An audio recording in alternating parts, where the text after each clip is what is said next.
అందరికీ నమస్కారం. నేడు జాతీయ చేప రైతుల దినోత్సవం. ఈ సందర్భంగా ఒక చిన్ని కవిత. అంశం నీలికాంతి వెలుగులు. మిలమిల మెరిసేటి మీనాలను చూసి, మిలమిల మెరిసేటి మీనాలను చూసి మత్స్యకారుని మది మురిసిన వేళ. మిలమిల మెరిసేటి మీనాలను చూసి మత్స్యకారుని మది మురిసే వేళ. ఆ ఆనందం అంతులేనిది కదా.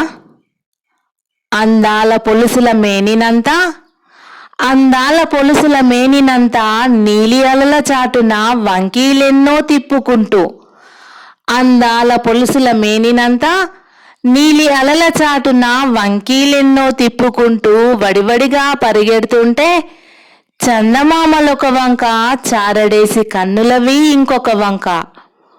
చందమామలొక వంక, చారడేసి కన్నులవి ఇంకొక వంక. రెప్పవాల్చకుండా కనువిందు చేస్తుంటే సుందరమే కదా అది, సుకుమారమే. రెప్పవాల్చకుండా కనువిందు చేస్తుంటే సుందరమే అది, సుకుమారమే. అందుకే సుస్థిర నిలువలకై నీలి రంగాన చేపట్టిన పథకాలెన్నో అద్భుతాలు సృష్టిస్తుంటే చేప విత్తన ఆగమనం మరుగున పడిన మత్స్యకారులను సైతం ఉపాధితో బతుకున వెలుగులు పూయించగా భరోసానందించే. కొత్త పుంతలు తొక్కిన బ్రీడింగ్, కొత్త పుంతలు తొక్కిన బ్రీడింగ్ మత్స్య సంపదకు మార్గమయ్యగా తీరొక్క చేప పిల్లలు చిందులయ్యవట్టే చెంగు చెంగున. కొత్త పుంతలు తొక్కిన బ్రీడింగ్ మత్స్య సంపదకు మార్గమయ్యగా తీరొక్క చేప పిల్లలు చిందులయ్యవట్టే చెంగు చెంగున.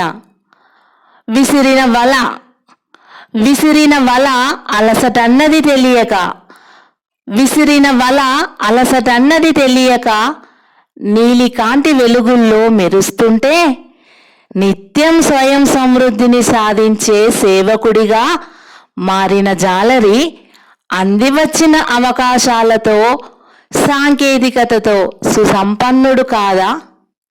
విసిరిన వల అలసటన్నది తెలియక నీలికాంతి వెలుగుల్లో మెరుస్తుంటే నిత్యం స్వయం సమృద్ధిని సాధించే సేవకుడుగా మారిన జాలరి అందివచ్చిన అవకాశాలతో సాంకేతికతతో సుసంపన్నుడు కాదా. ధన్యవాదములు.